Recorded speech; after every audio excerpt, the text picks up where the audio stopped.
Motornya di mana ya? Gimana cara bayar parkir? Kan ada 2.000 ya. Cuma cukup satu motor ini. Ada 2.000 motor. Aku harus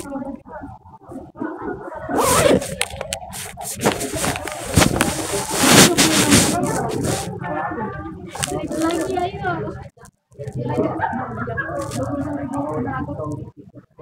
Tadi kasihan 26.500 kan kalau bilang. Bilang berapa tadi?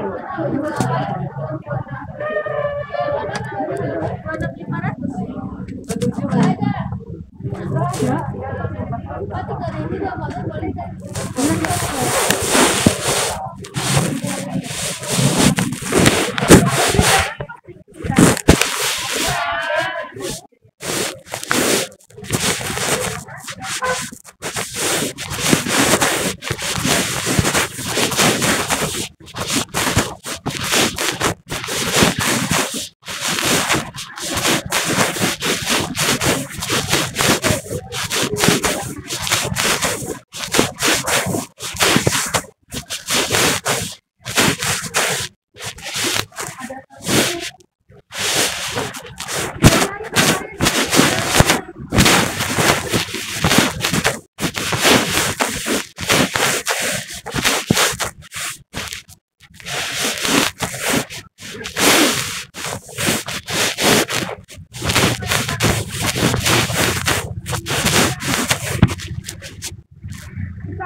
Waalaikumsalam warahmatullahi wabarakatuh. Saya mohon maaf ya, ini agak sedikit mundur karena lagi sibuk kayaknya prodi kita ini untuk persiapan akreditasi 1 minggu ke depan. Oke, sebelumnya izinkan saya untuk share screen terkait materi pembelajaran kita geometrika pada siang hari ini.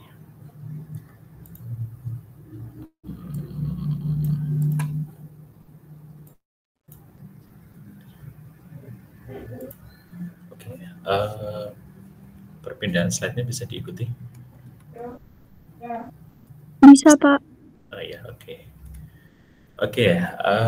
Pada kesempatan siang hari ini kita akan masuk materi yang pertama, yakni statistika ya, statistika untuk geometri. Jadi kemarin sudah kita sampaikan sebagai sebuah reminder bahwa geometrika mempelajari ilmu statistika, matematika, dan algoritma untuk analisis data kimia yang kompleks ya. Tujuannya sebenarnya sama ya, mendapatkan informasi yang penting untuk mengambil keputusan berbasis data. Nah, sebelum masuk ke situ, saya perlu mendefinisikan dulu apa itu statistika. Nah, secara garis besar, statistika didefinisikan sebagai cabang ilmu yang mempelajari cara untuk mengumpulkan, menganalisis, dan menginterpretasi serta menyajikan data. Jadi di sini yang poin pentingnya adalah bagaimana cara kita mengumpulkan, menganalisis, menginterpretasi, dan menyajikan data. Nah, secara garis besar, statistika dapat kita klasifikasikan menjadi dua, berdasarkan tujuan analisis datanya. Yang pertama adalah statistika deskriptif, yang kedua adalah statistika inferensial. Statistika inferensial sendiri nanti kita bedakan berdasarkan asumsi data yang asumsi distribusi data ya, apakah dia terdistribusi normal atau tidak terdistribusi normal. Berdasarkan asumsi distribusi data, nanti statistika inferensial yang akan kita pelajari ada dua, yakni statistika parametrik dan statistika non-parametrik. Nah, apa bedanya? Statistika parametrik adalah statistika yang digunakan pada data-data yang diasumsikan datanya berdistribusi normal. Distribusi normal itu maksudnya bentuknya seperti genta atau lonceng ya. Jadi simetris antara kiri dan kanan. Nah, kadangkala, bukan kadangkala, seringkali bahwa data yang kita miliki ini tidak memenuhi unsur kaidah distribusi normal. Pada keadaan-keadaan seperti ini, maka alternatif yang bisa kita gunakan adalah statistika non-parametrik. Ya. Saya ulang dari awal, statistika berdasarkan tujuan analisisnya, ada statistika deskriptif. Kalau statistika deskriptif pada prinsipnya itu hanya menyajikan data tanpa menarik atau membuat generalisasi terhadap data yang dianalisis. Sementara statistika inferensial itu mencoba untuk membuat kesimpulan. Dengan kata lain, dia akan mengeneralisasi populasi berdasarkan data yang terbatas. Contohnya yang paling gampang statistika inferensial itu adalah survei. Kayak kemarin kalau pemilu kita katakanlah elektabilitas, nah, terus keterpilihan dan sebagainya. Siapa pemenang berdasarkan quick count misalkan. Itu kan yang diambil datanya hanya sebagian dari keseluruhan. Nah, yang sebagian ini harapannya adalah mewakili.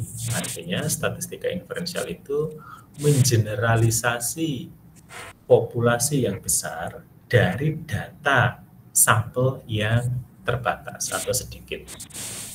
Nah, tadi saya sampaikan statistika inferensial, kalau datanya itu terdistribusi normal, kita biasanya menggunakan statistika parametrik. Kalau datanya tidak memenuhi prasyarat terdistribusi normal, maka kita menggunakan statistika non-parametrik. Oke. Nah, apa bedanya statistika deskriptif dengan statistika inferensial? Tadi di awal sudah sedikit saya jabarkan. Kalau statistika deskriptif itu fokus tujuan analisisnya itu pada hanya meringkas dan menyajikan data. Dia hanya meringkas data, tidak melakukan penarikan kesimpulan atau membuat semacam generalisasi data terhadap populasi. Data ini kan diambil dari sampel lah, katakanlah begitu. Dan dia tidak mengeneralisasi sampel dengan data yang terbatas. Tapi kalau statistika inferensial tadi, dia mengeneralisasi populasi dengan data yang terbatas. Pada statistika deskriptif, biasanya dia menggunakan pengukuran data, seperti misalkan rata-rata, rentang, nilai maksimum, minimum, dan sebagainya. Yang ketiga, statistika deskriptif umumnya dipakai sebagai alat visualisasi data. Jadi tujuannya biasanya meringkas dan menyajikan data menjadi sebuah data yang lebih informatif ya, dan bisa lebih cepat dipahami. Karena itu dibuat visualisasi data seperti dalam bentuk diagram, batang, lingkaran, sebaran, dan sebagainya.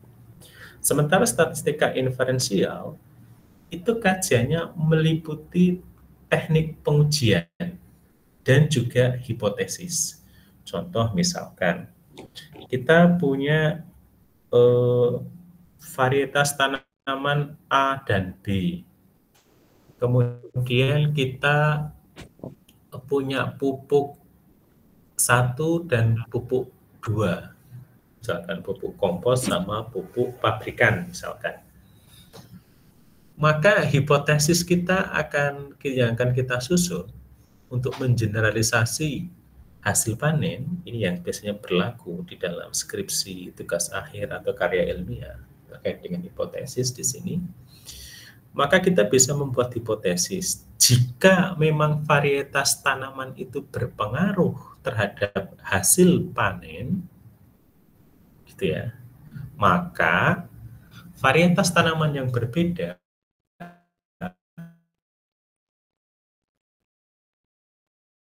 yang berbeda. Atau berikutnya, jika jenis pupuk mempengaruhi hasil panen, maka jumlah panen padi yang diperoleh oleh dua jenis pupuk yang berbeda tadi akan berbeda secara signifikan. Nah, ini yang dimaksud dengan mengeneralisasi ya. Artinya kan belum tentu karena pupuk itu kemudian semuanya jadi begitu. Tapi dengan data yang terbatas itu kita mencoba untuk kemudian bisa enggak mengeneralisasi. Generalisasi ini akan benar.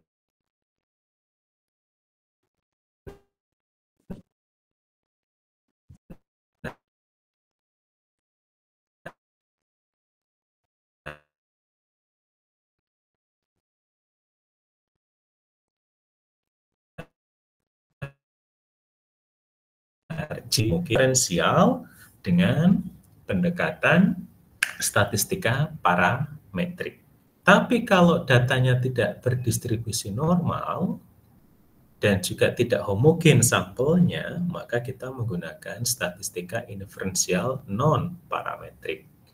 Nah, dari situ kita bisa kemudian membuat alat inferensi untuk mengambil kesimpulan atau menggeneralisasi populasi, atau untuk membuat model statistika, begitu kira-kira. Jadi nanti yang inferensial lebih kompleks daripada yang deskriptif. Kemudian kita coba tadi sudah saya sampaikan di awal,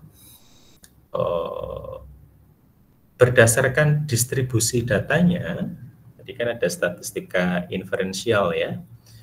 Nah, kemudian statistika inferensial sendiri itu nanti dibagi menjadi yang parametrik dan non-parametrik. Apa dasarnya? Dasarnya ya tadi, distribusi datanya. Ini yang saya maksud dengan kalau dia bentuknya distribusi normal, seperti ini, membentuk genta gitu ya, maka bisa menggunakan parametrik. Tapi kalau distribusi datanya itu acak, dan tidak beraturan, ini tidak membentuk distribusi normal, maka kita menggunakan statistika non-parametrik. Nah, statistika parametrik ini memanfaatkan asumsi bahwa distribusinya itu normal, sehingga syarat-syarat distribusi normal tadi, data yang terdistribusi normal tadi, itu sudah teruji memperkuat analisis, artinya sudah proven secara statistika.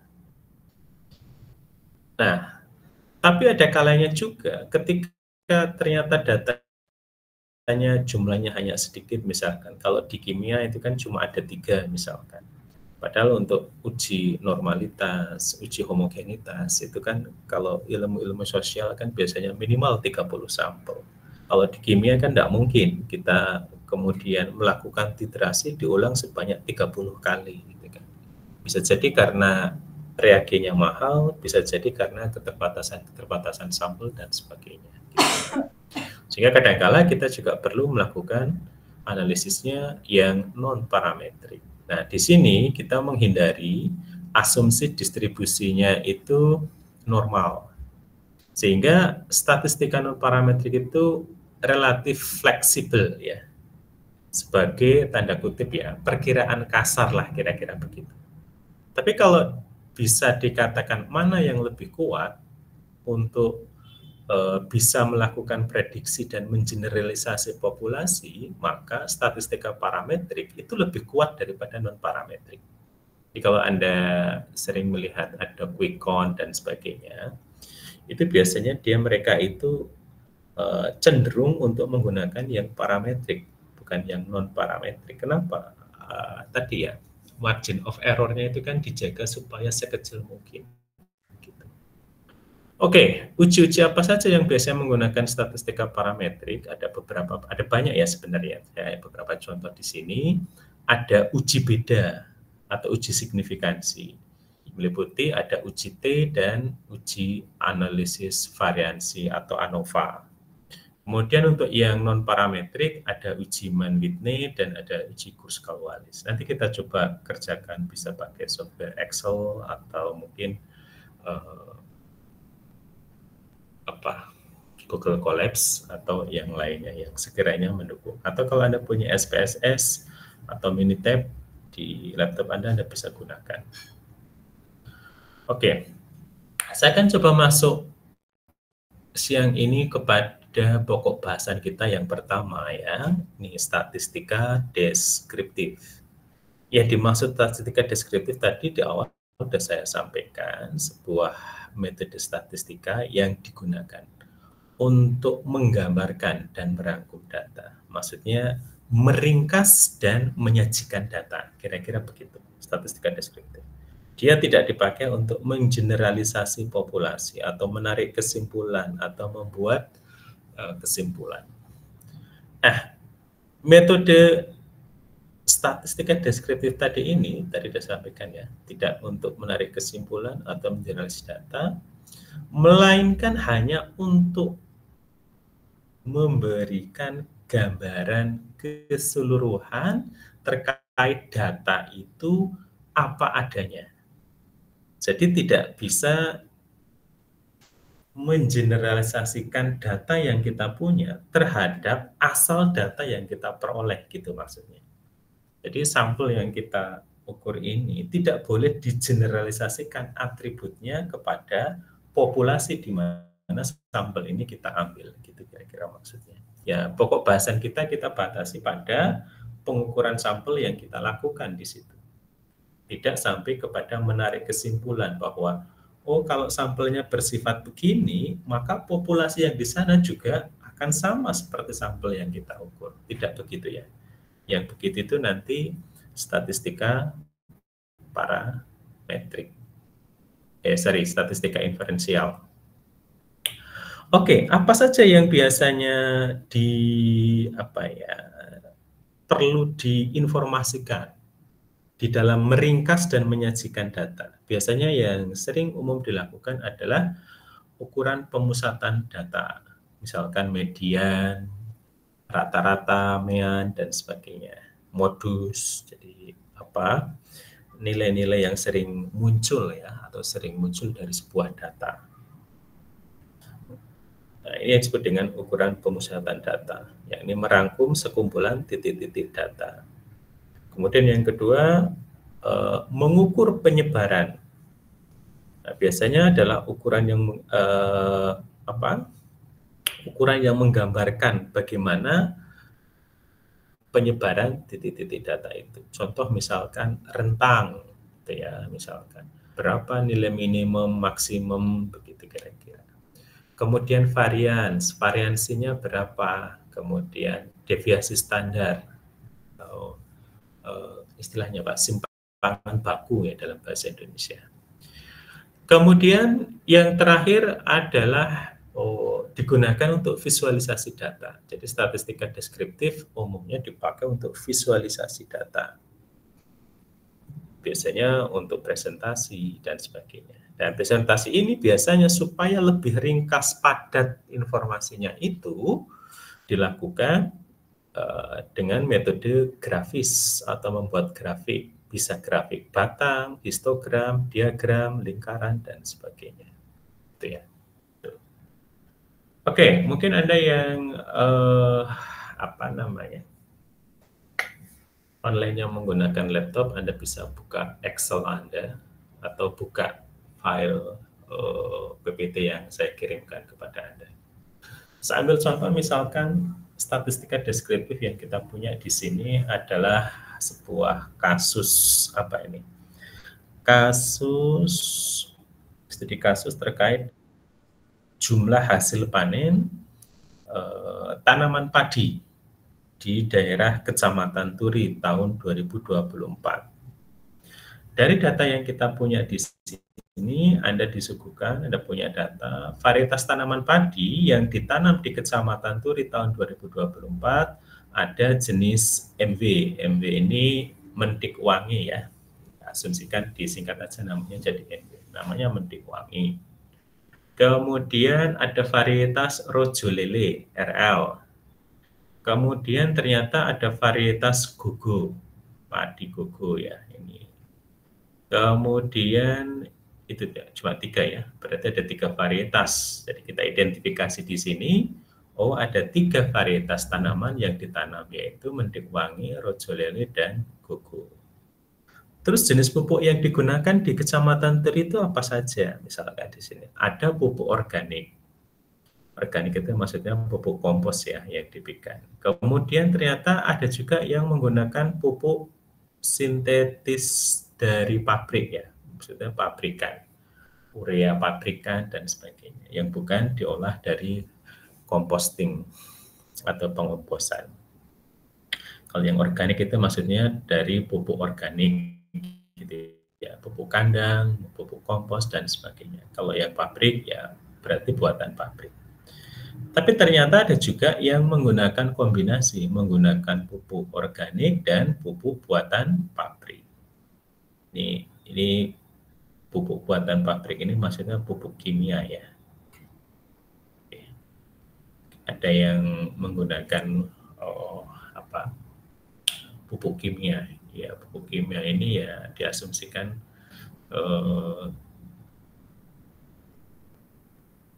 pupuk pabrik yang dikombinasikan dengan misalkan obat-obatan pestisida bahan kimia dan sebagainya. Kemudian untuk jenis lahannya ada jenis lahan A, B, C ya. Misalkan A itu adalah lahan kering misalkan, B lahan basah, C lahan sedang misalkan. Ternyata kita dapatkan hasil panennya dalam satuan ton per hektar 4,5, 4, 5,2 dan sebagainya. Artinya ini kalau datanya ini mestinya di sebelah kiri ada ini ya, ada nomornya ya, 1, 2, 3, 4, 5, 6, 7, 8, 9, 10, 20 ya, ini kurang lebih ada 20 data. Ada 20 data, berarti ada 20 titik lokasi yang menjadi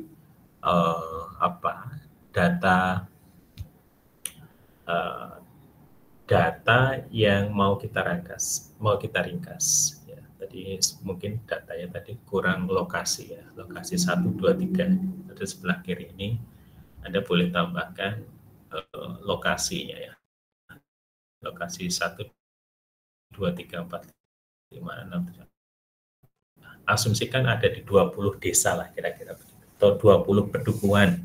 Pedukuhan itu apa di sini? Dusun ya. 1, 2, 3, 20 gitu. Nah, sekarang pertanyaannya adalah kalau Anda disuguhi data begini, kemudian kira-kira coba buatkan ringkasan data yang informatif sehingga kita bisa melihat dengan sekilas atau membuat punya informasi yang benar dengan melihat sekilas data yang Anda tampilkan. Kira-kira gimana nih kalau kita punya data begini?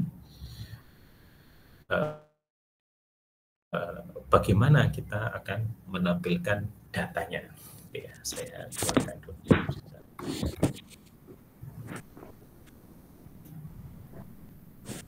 Oke. Ini ya, kelihatan dari tempat Anda? Bukan kelihatan.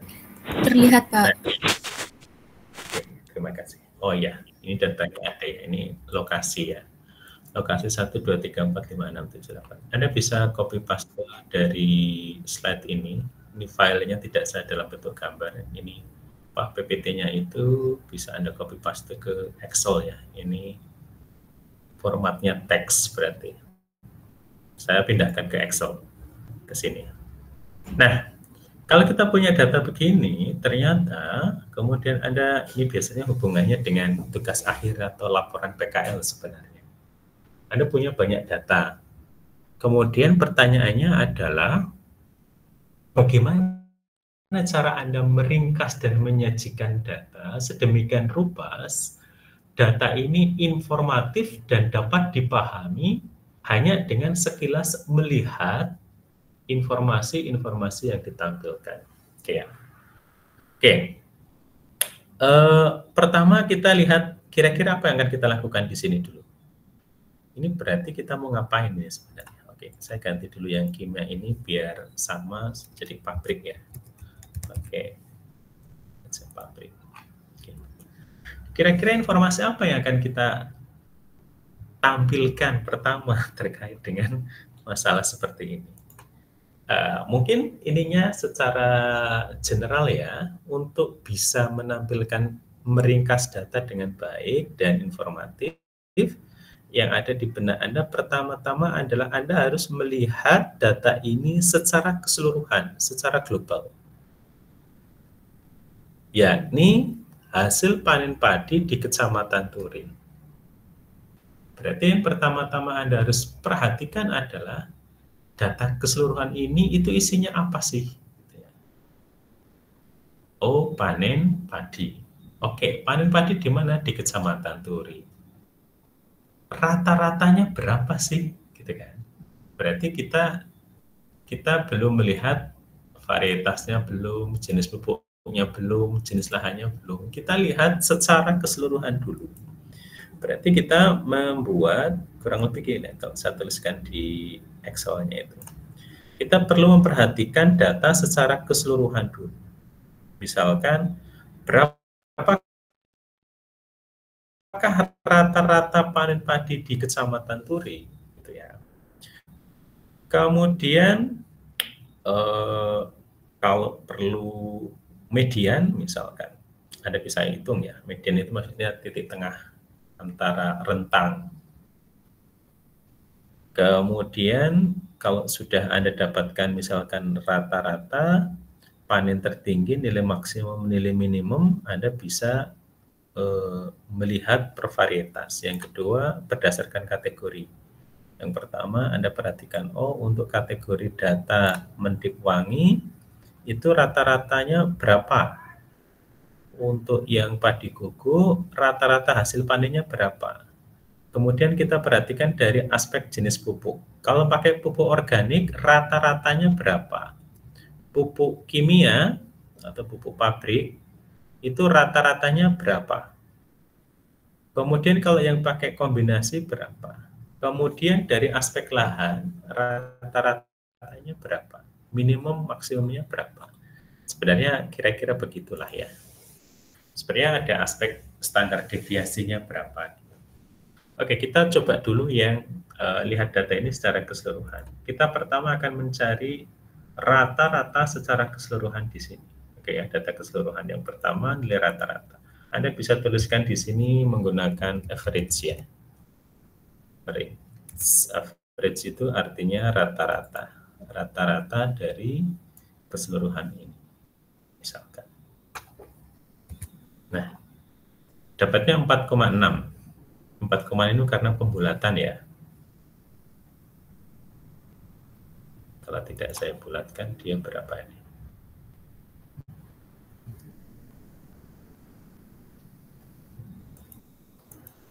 Nah, 4,596.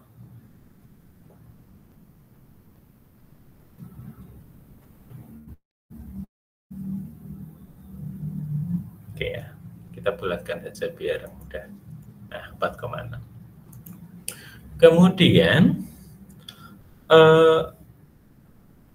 berapa jumlah panen paling sedikit atau paling kecil? Ini nilai minimumnya ya, minimum, maksimum,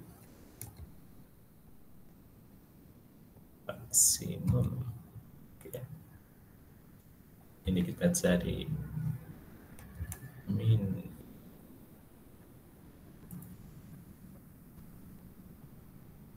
ini bukan, semoga ya. Oke, jadi nilai terkecilnya adalah 3,8 ton per hektar. Kemudian panen terbesar itu di berapa? Maksimum. Kita tarik. Oh, 5,3. Oke, maksudnya ini keseluruhan ya, sebenarnya ada standar deviasi juga ya. Nah, kalau di sini Anda masukkan simpangan baku atau standar deviasi juga boleh. Berapa sih simpangan keseluruhannya? Ini kita masukkan sebagai STDEV yang S gitu ya. Perhatikan di sini kenapa pilih S, karena sampel ya, bukan populasi. Saya pilih STDEV, kemudian saya tarik ke bawah. Simpangan baku, artinya simpangan baku itu adalah seberapa baik hasil itu ngumpul pada satu nilai tertentu. SD adalah simpangan dari nilai rata-rata sebenarnya. Oke, kalau kita mau bikin datanya secara ini dulu misalkan, oh kalau begitu kita punya apa namanya, punya informasi apa yang mau disampaikan, misalkan ya, ini hanya misalkan aja. Ini adalah misalkan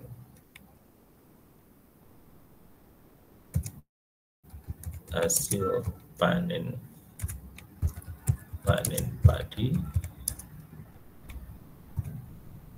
Kecamatan Turi 2024 misalkan. Nanti Anda bisa modifikasi.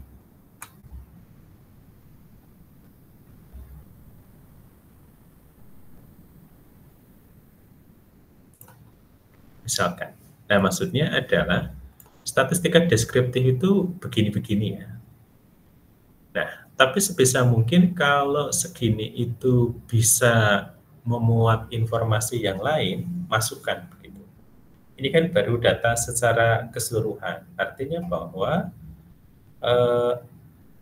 rata-rata, nah ini yang dimaksud dengan apa namanya?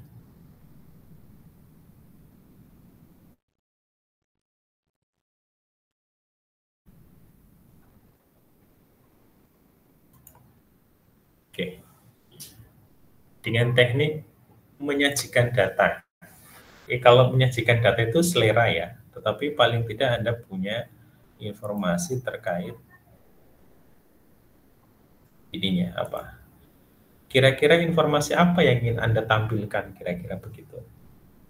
Ini adalah hasil panen padi di Kecamatan Turi. Jadi ini biasanya yang mainan kayak begini biasanya bimbingannya Pak Endarwiji ya, karena biasanya dia melakukan analisis lama waktu simpan antara misalkan buah anggur yang disimpan dengan menggunakan pelapisan edible film dengan yang tidak begitu.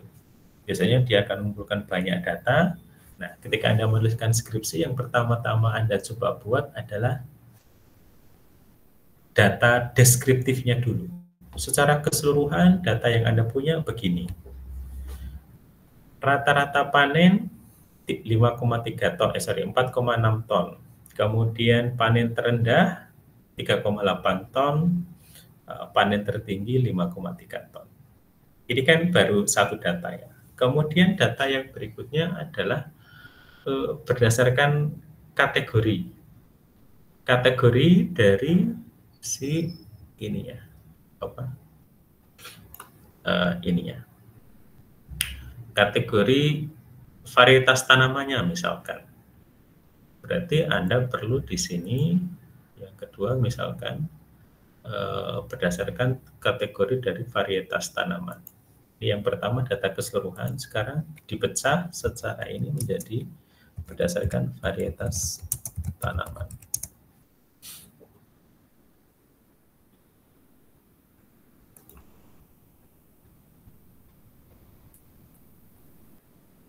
Yang pertama mentik wangi. Yang kedua mentik wangi ya. Mentik wangi ini nanti ada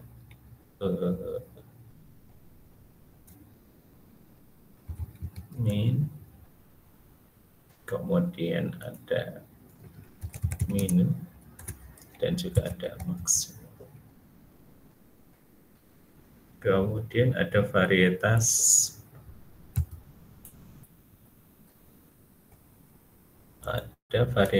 rojolele. Rojolele juga kita coba identifikasi rata-rata berapa, minimal berapa, maksimum berapa. Yang ketiga adalah dari varietas padi gugur. Gitu ya.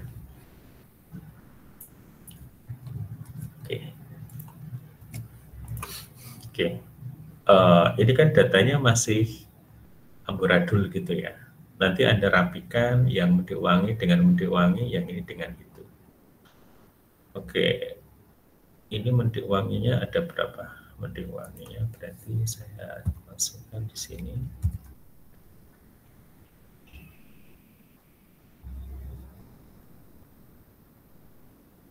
Ini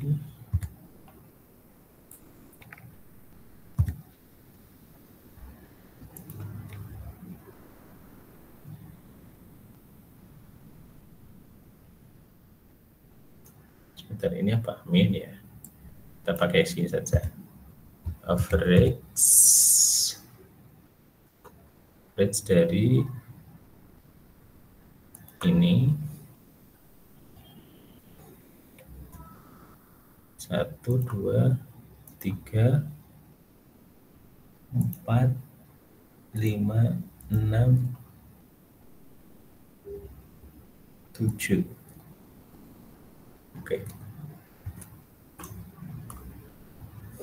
Gitu ya, di ini kan. Kemudian kalau dicari minimum sama maksimumnya adalah minimum dari ini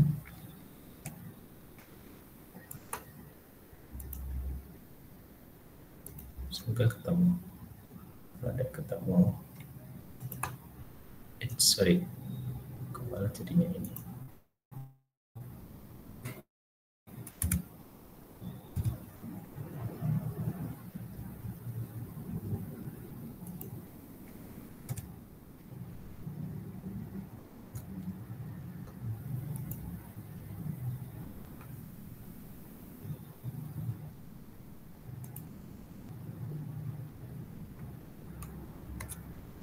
Oke, gitu ya.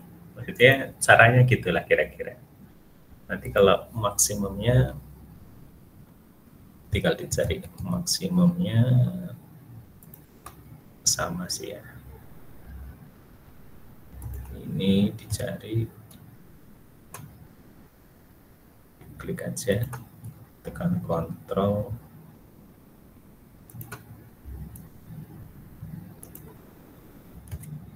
Nah, gini.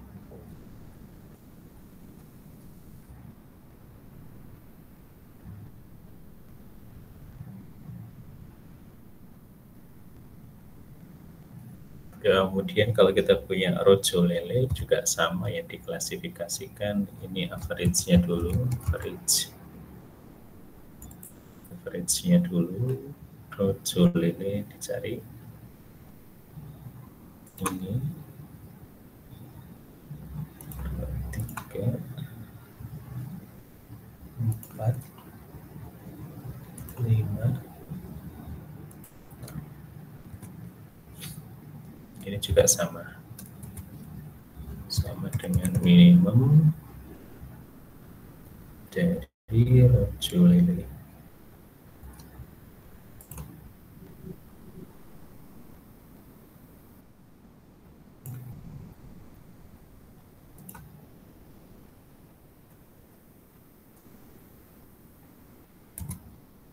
Kemudian ini maksimum dari rojolele. Kita klik, kemudian tekan kontrol biar dia otomatis.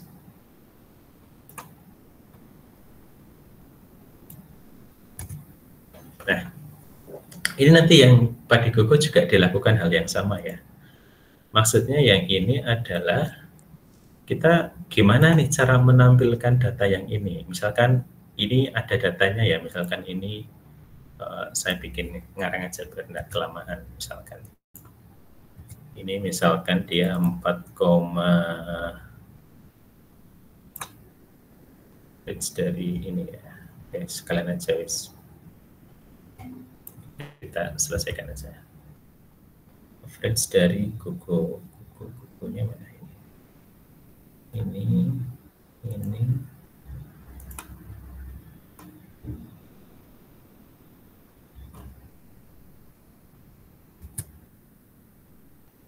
Kemudian minimum dari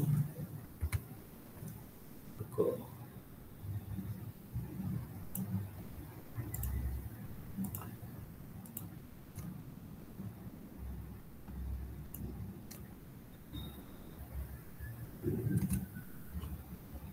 Ini juga dari Google.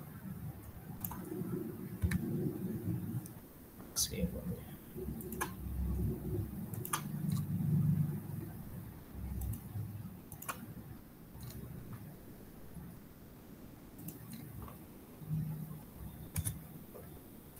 Ya, maksudnya dari informasi ini, kalau kita gabungkan informasi keseluruhan ini dengan ini, bisa enggak grafiknya jadi satu gitu maksudnya, sebenarnya sih ya. Tapi nanti yang jenis pupuk juga dilakukan yang sama ya. Kita akan praktekkan yang ini saja. Oh, kalau begitu data yang kita punya, yang pertama kita akan menggabungkan data keseluruhan ya. Ini data keseluruhan. Kemudian ini ada data varietas per varietas. Varietas tanamannya MB. Kemudian ada rojo lele, ada padi bogo. Kemudian ini ada ini ya.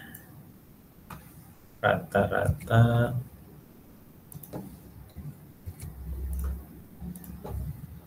ini sama dengan ini. Saya tarik ke bawah. Untuk yang rojo lele juga sama.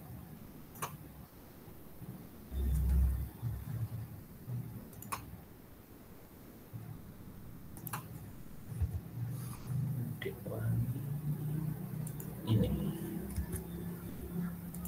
tinggal tarik ke bawah, dapatkan rojo lelenya.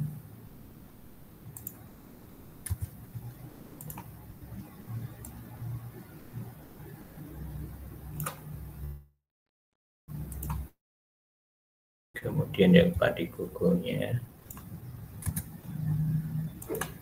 saya tarik ke bawah. Nah, maksudnya adalah kalau ini kan tadi kita punya satu informasi gitu, yang dimaksud meringkas itu misalkan bisa enggak kita menampilkan ini ya. Nah, ini maksudnya. Semoga bisa.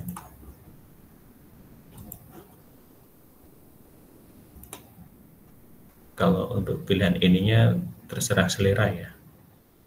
Nah, itu maksud saya itu begini. Jadi sebisa mungkin kita membuat apa namanya, informasi itu kalau bisa digabungkan jadi satu. Ini adalah hasil panen padi di Kecamatan Turi 2024. Yang saya maksudkan itu adalah ini ya. Kalau ini bisa terlihat, misalkan sebentar, ini kita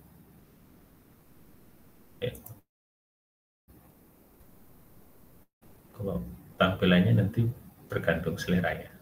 Kita cari yang agak unik.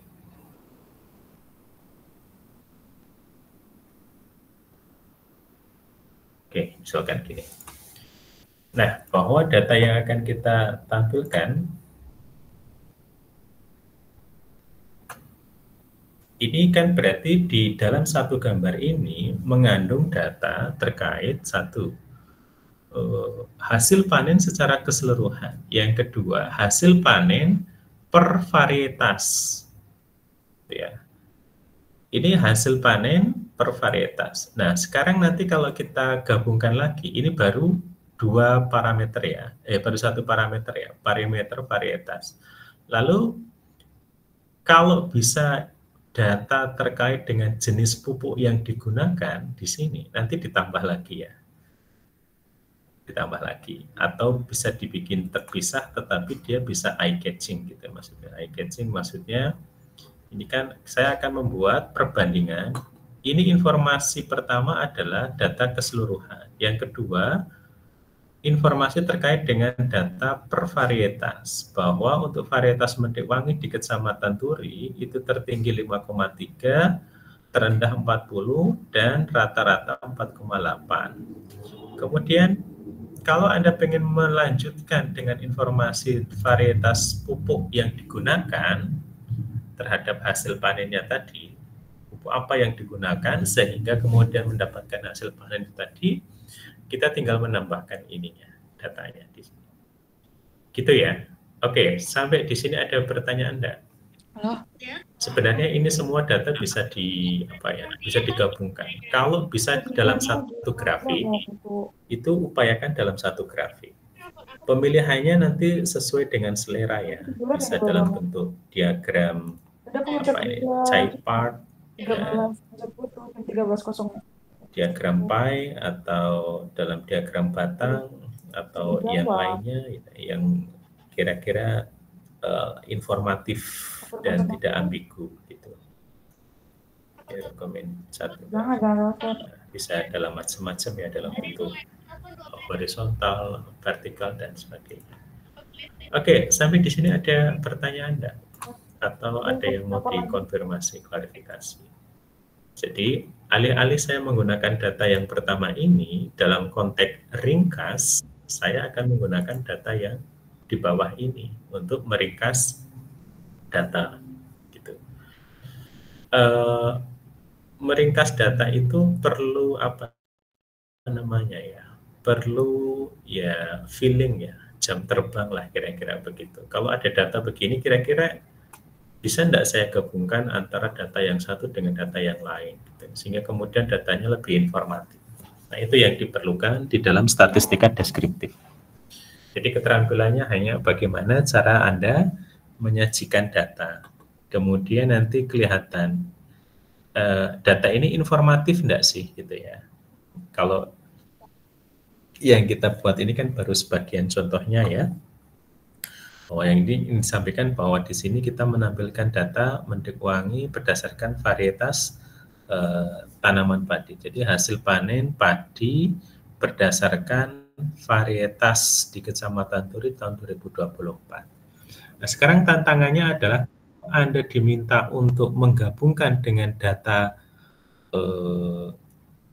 ragam jenis pupuk yang digunakan, kira-kira nanti bentuk grafiknya itu akan seperti apa? Bentuk datanya akan seperti apa? Itu sebenarnya yang dimaksudkan oleh statistika deskriptif. Yang data itu tidak membuat Anda misinterpretasi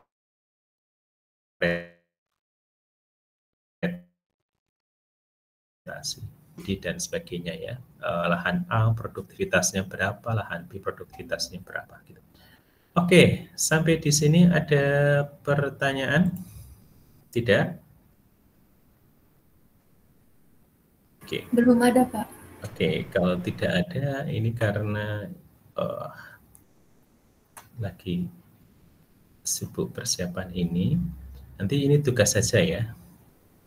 Nanti di file ini ya, di file PPT-nya ini kan tadi contoh soal yang kita kerjakan tadi bersama-sama ya. Nanti coba tolong dibikinkan ringkasan data yang bisa Anda sajikan seminimalis mungkin, tetapi informatif begitu. Artinya semua data yang ada di sini itu bisa dipahami, dibaca dalam satu sekilas. Baik itu dalam bentuk diagram atau lingkaran atau diagram pie chart atau yang lainnya. Atau dalam bentuk apa ya? Grafik ya, atau dalam bentuk alur yang menarik, kira-kira begitu. Tetapi tidak mengurangi esensi informasi yang ada di sini. Oke, jadi tugasnya Anda nanti tolong dikumpulkan di, saya lupa ya, tadi belum bikin ini ya. Nanti tak tuliskan di ini saja ya, tugasnya dikumpulkan di mana nih, daring Winsuka ya. daringwinsuka.ac.id. Saya lupa ya hari ini nggak bikin absennya. Oke, nanti kemudian tugas yang kedua adalah yang ini ya. Yang ini kasusnya adalah apa ini kasusnya? Ada kasus apa ini? Produksi biodiesel dengan berbagai variasi kondisi. Ya. Perlakuan yang pertama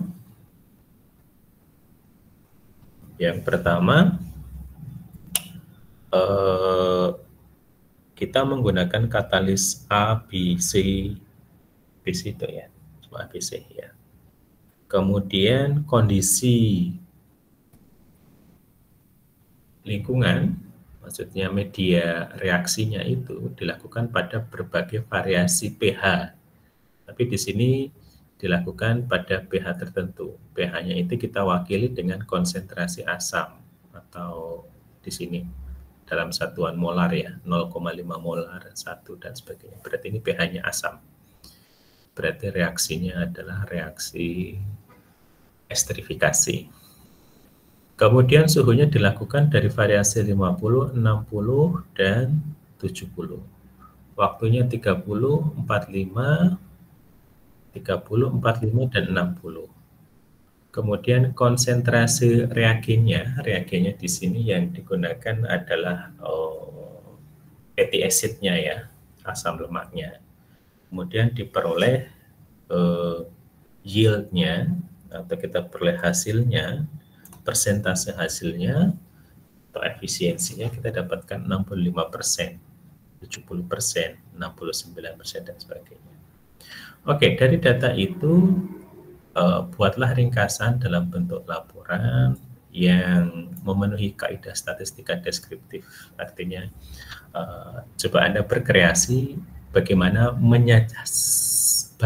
sebaiknya menyajikan data ini. Oke, kalau tidak ada pertanyaan, saya cukupkan sekian. Nanti saya bikin ini ya di daring Winsuka yang kelas A maupun kelas B nanti presensi di situ ya. Kemudian tugasnya juga dikumpulkan di situ. Oke, saya akhiri. Terima kasih. Wassalamualaikum warahmatullahi wabarakatuh. Mohon maaf. Waalaikumsalam. Pak. Sudah left, Mei.